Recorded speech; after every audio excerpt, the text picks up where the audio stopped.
Good day once again. We are the Omis, and this is our 13th Arduino project, the Motor Fan. In this project, we use a relay and a button to control the on and off operation of a fan connected to the Arduino.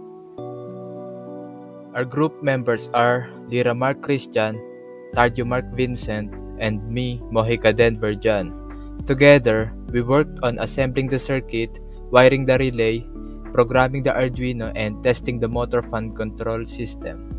A motor fan control allows us to operate a fan with the press of a button.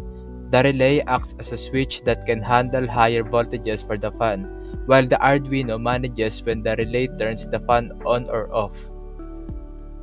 For this project, we use the following components: one Arduino Uno board, one relay module, one DC fan, one push button, one breadboard, jumper wires, and a USB cable for programming.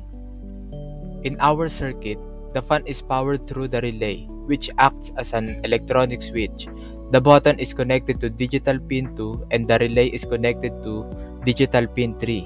Pressing the button toggles the relay state, which switches the fan on or off. This code reads the push button input and uses a debound system to prevent false triggers. Each press of the button toggles the relay state, turning the fan either on or off. The relay lets the Arduino safely control the fan's higher power requirements. This clip shows us wiring the button, relay, and fan to the Arduino, then uploading our program.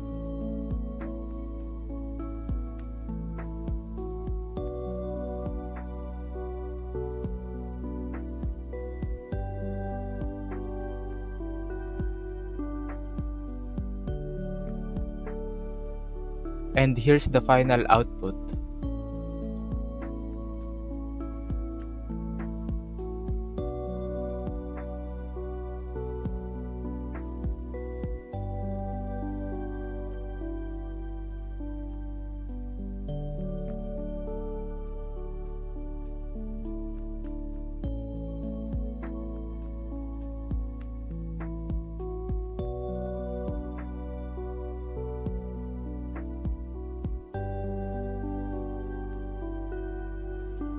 And that's all.